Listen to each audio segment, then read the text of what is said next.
আমি এখন বাচ্চাদের জন্য খিচুড়ি তৈরি করব। তো আমি খিচুড়ির জন্য গাজর নিয়ে নিয়েছি, পালং শাক নিয়ে নিয়েছি, সয়না ফুল নিয়ে নিয়েছি, তোমার ফুলকপি নিয়ে নিয়েছি, শিম নিয়ে নিয়েছি। তো এগুলো আমি প্রেসার কুকারে দিয়ে দেবো।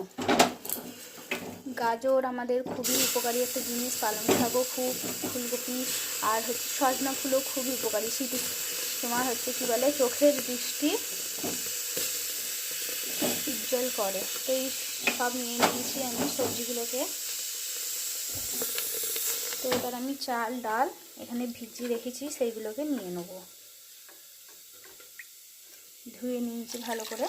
এখানে আমি চাল ডালগুলো সব দিয়ে দেবো পরিমাণ মতো। সামান্য ঘি দিয়ে এগুলো আমি একটু ভেজে নেবো। হলুদ গুঁড়ো, একটু নুন নিয়ে নেবো, অল্প করে নুন নিয়েছি। বাচ্চাদের নুন একটু অল্প করেই দেওয়ার চেষ্টা করবেন খাবারে।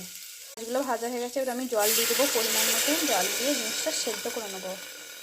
খিচুড়ি আমার একদম রেডি, একদম তৈরি হয়ে গেছে।